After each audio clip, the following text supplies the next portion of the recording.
Polda Jawa Tengah menangkap Ketua Ormas Pemuda Pancasila Blora. Tersangka diduga terlibat kasus penipuan yang merugikan korbannya hingga ratusan juta rupiah. MJ 44 tahun, warga Keradenan, Blora berhasil ditangkap Direktorat Reserse Kriminal Umum Polda Jawa Tengah. MJ merupakan Ketua Ormas Pemuda Pancasila ini diamankan setelah diduga terlibat kasus penipuan yang mengakibatkan korban mengalami kerugian hingga ratusan juta rupiah.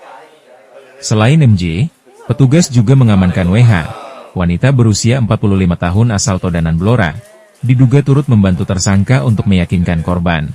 Pengungkapan kasus ini bermula dari laporan korban yang dibuat pada 11 Mei 2025, lantaran merasa tertipu dengan janji pengadaan solar industri fiktif yang dilakukan oleh pelaku.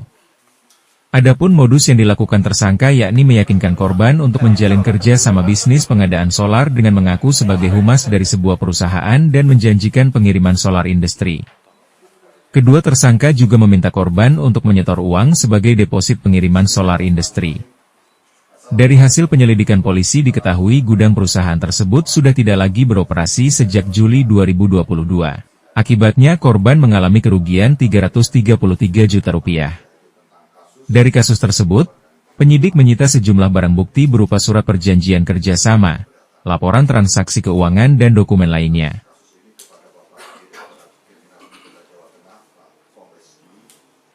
Yang dilakukan oleh para tersangka, bahwa pelaku kedua tersangka ini bersama-sama menggunakan modus tipu muslihat dengan nama palsu atau keadaan palsu untuk mengelabui korban dengan maksud untuk memperoleh sesuatu barang atau uang.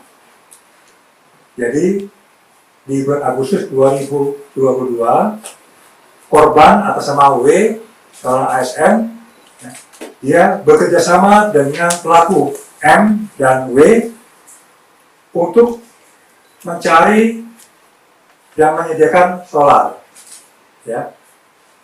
Pelaku M dan WH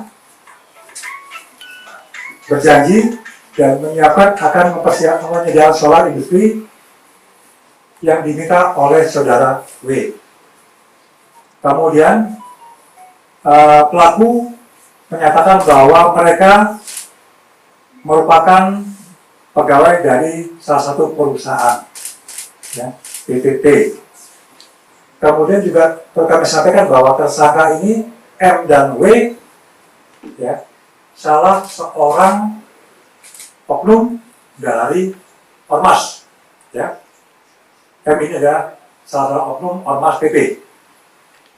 Kemudian dan juga merupakan residivis. Ada 2 kasus yang telah ditindaklanjuti dan telah mempunyai kekuatan hukum yang tetap sehingga yang bersangkutan pernah ditahan di lapas. Termasuk juga istrinya pernah tersangkut kasus yang ditangani. Pengungkapan kasus ini sebagai bagian dari komitmen Polda Jateng memberantas aksi premanisme terutama yang dilakukan oleh preman berkedok ormas yang kerap merugikan dan meresahkan masyarakat.